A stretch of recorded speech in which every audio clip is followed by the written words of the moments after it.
So, we are, um, so as I've mentioned before, I'm going to say it again for those of you who haven't heard this spiel already. We did a poll for the next book that I'm going to read, and we have chosen a book, but I had to order it, so we're waiting for it to arrive. When it arrives, I will start reading it. But in the meantime, we are working our way through some Grimm's fairy tales. So we're reading Philip Pullman's version of Grimm Tales. Um, I have a real thing about fairy tales, so I have not one, not two, but four different copies of Grimm's fairy tales. I picked this one partially because it's easy to hold, and a lot of the other ones I have are enormous, and partially because Philip Pullman is amazing and an awesome folklore nerd. So I really like this version. It has nerdy little bits at the end of each story about what like folk tale morphology number the tale fits into and all kinds of cool nerdy shit of that nature. So today's story is called The Boy Who Left Home to Find Out About the Shivers, um, which I think is a delightful title. So we're going to read that. I think it's a longish. Oh no, it's not too bad. Not too long. And yeah, I hope you guys all enjoy it. Let's go. The Boy Who Left Home to Find Out About the Shivers. Once there was a father who had two sons. The elder one was quick-witted and bright and able to deal with anything, but the younger one was so dim that he understood nothing and learned nothing. Everybody who knew them said, "His father's going to have trouble with that boy." If there was any job that needed doing, it was always the elder son who had to do it. But there was one thing the elder son wouldn't do. If his father asked him to get something as night was falling, or when it was completely dark, and if his way took him through the graveyard or some creepy place like that, he'd say, "Oh no, father, I won't go there. It gives me the shivers." Or in the evening, when people were sitting around the fire telling stories of ghosts or hauntings, the listeners would sometimes say, "Oh, that gives me the shivers." The younger son used to sit in the corner and listen, but he didn't understand what the shivers were. "Everyone says, 'It gives me the shivers, it gives me the shivers.' I don't know what they're talking about. I haven't got any shivers, and I was listening just as hard as they were." One day his father said to him, "Listen, boy, you're getting big and strong. You're growing up, and it's time you began to earn a living. Look at your brother. He's learned to work hard, but you've learned nothing as far as I can see." "Oh, yes, father," he said. "I'd like to earn a living, I really would. I'd love to learn how to get the shivers. That's something I don't understand at all." His elder brother heard him and laughed. What a blockhead, he thought. He'll never come to any good. You can't make a silk purse out of a sow's ear. The father could only sigh. "Well, it won't do you any harm to find out about the shivers," he said, "but you won't get a living by shivering." A few days later, the sexton dropped in for a chat. The father couldn't help it. He poured out all his worries about the younger son, what a fool he was, how he couldn't learn anything, how he understood nothing at all. "Take this, for example," he said. "When I asked him what he wanted to do for a living, he said he wanted to learn how to get the shivers." "If that's what he wants," said the sexton, "you send him along to me. I'll give him the shivers all right. It's time he was licked into shape." "That's a good idea," said the father, thinking. "Maybe it'll come better from someone else. It'll do the boy good, anyway." So the sexton took the boy back to his house, and gave him the job of ringing the church bell. Once he'd got the hang of that, the sexton woke him up at midnight one night, and told him to go up the church tower and ring the bell. "Now you'll learn what the shivers are," he thought, and while the boy was pulling on his clothes, the sexton crept up the tower ahead of him. The boy reached the belfry, and when he turned around to get a hold of the rope, he saw a white figure standing there at the top of the stairs just opposite the sound hole. "Who's that?" he said. The figure didn't speak or move. "You'd better answer me," shouted the boy. "You've got no business here in the middle of the night." The sexton kept quite still. He was sure the boy would think he was a ghost. The boy shouted again, "I warn you, answer me or I'll throw you downstairs. Who are you and what do you want?" The sexton thought, "He wouldn't throw me downstairs, I'm sure," and he stood there like a stone, not making a sound. So the boy shouted once more, and still getting no answer, he yelled, "Well, you've asked for it, and here it comes," and he rushed at the white figure and shoved him down the stairs. The ghost tumbled all the way down and lay moaning in a heap in the corner. Seeing that there was going to be no more trouble from him, the boy rang the bell as he had been told, and then went back to bed. The sexton's wife had been waiting all this time, and when her husband didn't come back, she started to worry. She went to wake the boy. "Where's my husband?" she said. "Did you see him? He climbed the tower before you did." "Dunno," said the boy. "I never saw him. There was someone in a white sheet standing near the sound hole, and he wouldn't answer, and he wouldn't go away, so I thought he was up to no good, and I shoved him down the stairs. Go and take a look. He's probably still there. I'd be sorry if it was him. He fell with ever such a thump." Bye, Otter. The wife ran out and found her husband groaning with the pain of a broken leg. She managed to carry him home, and then she ran, screaming and yelling, to the boy's father. "Your fool of a son!" she cried. "Do you know what he's done? He threw my husband right from the top of the belfry. The poor man's broken his leg, and I shouldn't wonder if half the rest of his bones are in pieces as well. Take the good-for-nothing wretch out of our house before he brings it down around our ears. I never want to see him again." The father was horrified. He ran to the sexton's house and shook the boy out of his bed. "What the hell are you playing at?" he said. "Desecrating the sexton. The devil must have put you up to it." "But, father," said the boy, "I'm innocent. I had no idea it was the sexton. He was standing there by the sound hole with the white sheet over him. I couldn't tell who it was, and I warned him 3 times. "God in heaven," said the father, "you bring me nothing but trouble. Get out of my sight. Go on. I don't even want to look at you any more." "I'd be glad to," said the boy. "Just let me wait till daylight, and I'll go out into the world and leave you alone. I can look for the Shivers, and then I'll have a skill, and I'll be able to earn a living at last." "Shivers, indeed! Do what you like, it's all the same to me. Here you are, here's 50 tailors for you. Take them and go out into the wide world, but don't you dare tell anyone where you came from or who your father is. I'd be ashamed." "All right, father, yes, I'll do as you wish. If that's all you want me to do, I'll easily remember it." And as soon as morning came, the boy put his 50 tailors in his pocket and set off, saying to himself all the time, "I wish I could get the Shivers. If only I could get the Shivers." A man who happened to be going along the same way heard what the boy was saying. They hadn't gone much further when a gallows came in sight. "Look," said the man, "here's a tip for you. See that gallows? 7 men got married to the rope-maker's daughter there, and now they're learning to fly. If you sit down there beneath it and wait till night comes, then you'll get the Shivers all right." "Really?" said the boy. "It's as easy as that? Well, I'll soon learn in that case. If I get the Shivers before morning, you can have my 50 tailors. Just come back here and see me then." He went to the gallows, sat himself down beneath it, and waited for night to fall. He felt cold, so he made himself a fire, and by midnight a wind arose, and he couldn't get warm in spite of the blazing logs. The wind pushed the hanged men to and fro so that the bodies jostled against one another, and the boy thought, "If I'm freezing down here by the fire, those poor fellows up there must be even colder." He put up a ladder, climbed up and untied them one after the other, and brought all 7 of them down. Then he put another couple of logs on the fire, and arranged the dead men around it to warm themselves. But all they did was sit there quite still, even when their clothes caught fire. "Hey, watch out," he said. "I'll hang you up again if you're not careful." Of course the dead men took no notice. They just continued to stare at nothing while their clothes blazed up. This made the boy angry. "I told you to be careful," he said. "I don't want to catch fire just because you're too lazy to pull your legs out of the flames." And he hung them all up again in a row and lay down by his fire and fell asleep. Next morning he woke up to find the man demanding his 50 tailors. "You got the Shivers last night all right, didn't you?" he said. "No," said the boy. "How could I learn anything from those stupid fellows? They didn't say a word, and they just sat there quite still while their trousers caught fire." The man saw there was no chance of getting his 50 tailors. So he threw his hands in the air and left. "What a fool," he said to himself. "I've never met such a dimwit in all my life." The boy went on his way, still muttering to himself, "If only I could get the Shivers. If only I could get the Shivers." A carter was walking along behind him, and hearing what he said, caught up with him and asked, "Who are you?" "Dunno," said the boy. "Where'd you come from, eh?" "Dunno." "Who's your father, then?" "I'm not allowed to say." "And what are you muttering to yourself all the time?" "Oh," said the boy, "I want to get the Shivers, but no one can teach me how." "You're a poor simpleton," said the carter. "Step along with me, and I'll see that you find a place to stay at least." The boy went along with him, and that evening they came to an inn where they decided to stay the night.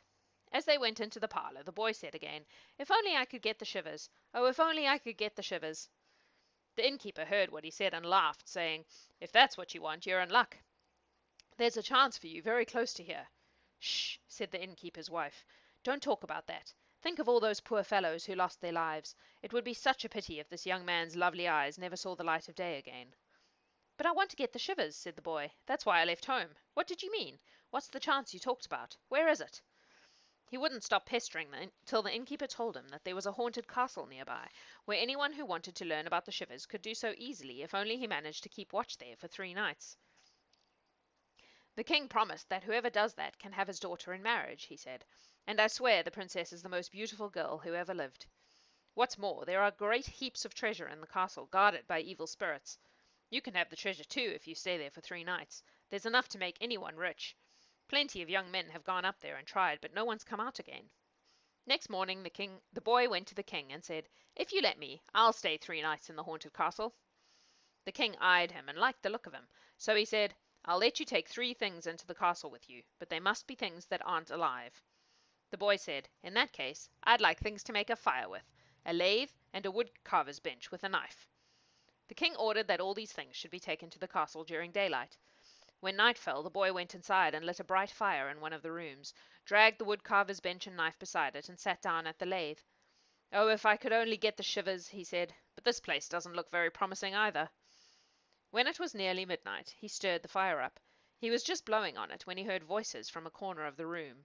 "Meow, meow, we're so cold," they said. "What are you yelling about?" he said over his shoulder. "If you're cold, come and sit down by the fire." Next moment 2 huge black cats leapt out of the shadows, and sat on either side of him, staring at him with their coal red eyes. "Fancy a game of cards?" they said. "Why not?" he replied. "But let me see your claws first." So they stretched out their paws. "Good God," he said, "what long nails you've got. I'll have to trim them before we start to play." And he seized the cats by their necks, lifted them up to the woodcarver's bench, and tightened the vice around their paws. "I don't like the look of these at all," he said. "They've put me right off the idea of playing cards." And he struck them both dead, and threw them into the moat. That seems unreasonable to me. He had just sat down again when from every corner of the room there came black cats and black dogs, each of them wearing a red-hot collar with a red-hot chain. They piled in from every direction until he couldn't move. They howled, they barked, they shrieked horribly, they jumped into the fire and scattered the burning logs in all directions. He watched curiously for a minute or two, but finally he lost patience. Seizing his knife, he cried, "Out with you, you scoundrels!" and he hacked away merrily. Some of them he killed, and the others ran away. When all the live ones had fled, he threw the dead ones into the moat, and came back inside to warm up. This is some classic fairy tale shit, like the story's just going along, doodle-doo, and then suddenly it gets fucking weird. That's fairy tales for you. Anyway, sorry. But his eyes wouldn't stay open, so he went to the large bed in the corner of the room. "This looks comfortable," he thought. "Just the job." But as soon as he lay down, the bed began to move. It trundled to the door, which flew open and then rolled all the way through the castle, gathering speed as it went. "Not bad," he said, "but let's go faster still." And on it rolled as though drawn by 6 fine horses, along the corridors, up the stairs, and down again, until suddenly, hop, it turned upside down, trapping him underneath. It lay on him like a mountain. But he threw off the blankets and the pillows and clambered out. Yeah, exactly. I'm having issues turning the page. There we go. "I've finished with the bed now," he called out. "If anyone else wants it, they can have it." And he lay down by his fire and went peacefully to sleep. When the king came in the morning, he found him lying there, and said, "Oh, that's a pity. The ghosts have killed him. Such a handsome young man, too." The boy heard him and got up at once. "They haven't killed me yet, your majesty," he said. "Oh, you're alive," said the king. "Well, I'm glad to see you. How did you get on?" "Very well, thanks," said the boy. "1 night down, 2 more to go." He went back to the inn. The innkeeper was astonished. "You're alive! I never thought I'd see you again. Did you get the Shivers?" "No, not once. I hope someone can give me the Shivers tonight." The second night he went up to the castle, lit his fire, and sat down again. "Oh," he said, "I wish someone could give me the Shivers."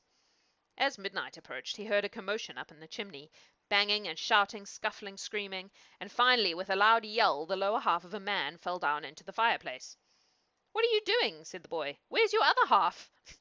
But the half-man, not having eyes or ears, couldn't hear him or see where anything was, and it ran around the room, knocking into things and falling over and scrambling up again. Then there was more noise from the chimney, and in a cloud of soot the missing top half fell down and scrambled away from the fire. "Not hot enough for you," said the boy. "Legs, legs, this way, over here," called the top half, but the bottom half couldn't hear and kept on blundering around till the boy grabbed him round the knees and hung on. The top half leapt on board, and they became one man again at once. He was hideous. He sat down on the boy's bench next to the fire and wouldn't give way. So the boy knocked him off and sat down himself. Then there was yet more commotion, and half a dozen dead men fell down the chimney, one after the other. They had 9 thigh bones and 2 skulls with them, and set them up to play skittles. "Can I play too?" asked the boy. "Well, have you got any money?" "Plenty," he said, "but your bowling balls aren't round enough." He took the skulls, put them on the lathe, and turned them until they were round. "That's better," he said. "Now they'll roll properly. This will be fun." This story has gone in a weird direction, you guys. He played with the dead men for a while and lost some of his money. Finally, at midnight, the clock struck 12 and they all vanished, every one of them. The boy lay down peacefully and went to sleep. Yeah, for real. Next morning, the king came in again to see how he'd got on. "How did you do this time?" he said. "I had a game of skittles," said the boy. "I lost some money, too." "And did you get the shivers?" "Not a bit of it," he replied. "I enjoyed the game, but that was it. If only I could get the shivers."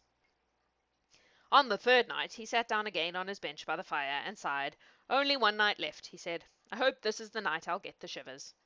When it was nearly midnight, he heard a heavy tread coming slowly towards the room, and in came 6 huge men carrying a coffin. "Oh, so someone's dead," the boy said. "I expect it's my cousin. He died a few days ago." "What the fuck? What cousin? What have... I'm so confused." He whistled and beckoned, saying, "Come on out, cousin. Come and say hello." The 6 men put the coffin down and walked out. The boy opened the lid and looked at the dead man lying inside. He felt the dead face, but of course it was as cold as ice. "Never mind," he said. "I'll warm you up." He warmed his hands by the fire and held them to the dead man's cheeks, but the face stayed cold. Then he took the body out, laid it by the fire with the dead man's head on his lap, and rubbed his arms to get the circulation going. That didn't work either. This dude has some issues. "I know," he said. Do you know where this is going? I'm not okay with the story. It's beginning to really creep me out. "I know," he said. "When 2 people lie together, they warm each other up. I'll take you to bed with me. That's what I'll do." So he put the dead man in his bed and got in beside him, pulling the covers over them both. After a few minutes, the dead man began to move. Jesus. "That's it," said the boy to encourage him. "Come on, cousin, you're nearly alive again." But the dead man suddenly sat up and roared out, "Who are you, eh? I'll strangle you, you dirty devil." Putting the romance in necromancer, indeed. And he reached for the boy's neck, but the boy was too quick for him, and after a struggle he soon had him back in his coffin. "Fine thanks I get from you," he said, banging in the nails to keep the lid down. As soon as the lid was fixed, the 6 men appeared again. They picked up the coffin and carried it slowly out. "Oh, it's no good," cried the boy in despair. "I'm never going to learn about the shivers here." As he said that, an old man stepped out of the darkness in the corner of the room. He was even bigger than the men who had carried the coffin, and he had a long white beard and eyes that glowed with evil. "You miserable worm," he said, "you shall soon learn what the shivers are. Tonight you're going to die." "You think so? You'll have to catch me first," said the boy. "You won't get away from me, no matter how fast you run." "I'm as strong as you are, and probably stronger," said the boy. "We'll see about that," said the old man. "If you turn out to be stronger than me, I'll let you go, but you won't. Now come along this way." The old man led the boy through the castle. I thought he was going to run away from him. Now he's just like, "Okay, I'll follow you through the castle, no problem." The old man led the boy through the castle, along dark corridors and down dark stairways, till they came to a smithy deep in the bowels of the earth. "Now let's see who's stronger," he said, and he took an axe and with one blow drove an anvil into the ground. "I can do better than that," said the boy. He took the axe and struck the other anvil in such a way that it split wide open for a moment, and in that moment the boy seized the old man's beard and wedged it in the anvil. The anvil closed up, and there was the old man, caught. "I've got you," said the boy. "Now you'll see who's going to die." And he took an iron bar and beat the old man mercilessly, raining blows on him till he whimpered and moaned and cried, "All right, stop, I give in." Holy shitballs. And he promised to give the boy great riches if only he'd let him go. The boy twisted the axe in the crack and released his beard, and the old man led him to another cellar deep under the castle and showed him 3 chests full of gold. "One of these is for the poor," he exclaimed. "One is for the king, and the third is yours." At that moment midnight struck, and the old man disappeared, leaving the boy in the dark. "Well, so much for that," he said. "I can find my own way back." Groping along the walls, he made his way back to the bedroom and fell asleep by the fire. In the morning the king came in. "You must have learnt how to shudder by now," he said. "No," said the boy. "I wonder what they can be, these shivers. I lay down with my dead cousin, and then an old man with a long beard came and showed me some treasure, but no one showed me how to shiver. They brought the gold up and shared it out, and then the boy and the princess were married. In due course he inherited the kingdom.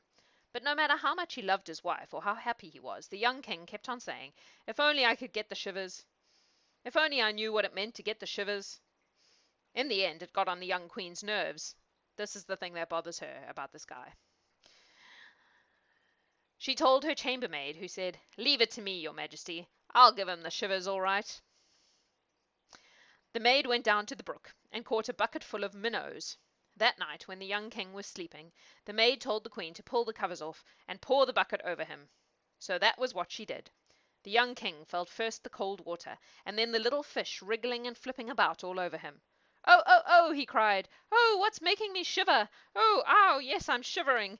I've got the shivers at last. Bless you, dear wife. You did what no one else could do. I've got the shivers.'" The end. I, I, wow. I don't know what to say about that story. I'm unfamiliar with this fairy tale. I had never read it before, and it did not go where I was expecting. It has it all. Necromancy. Someone wrote that. A Grimm brother, I guess.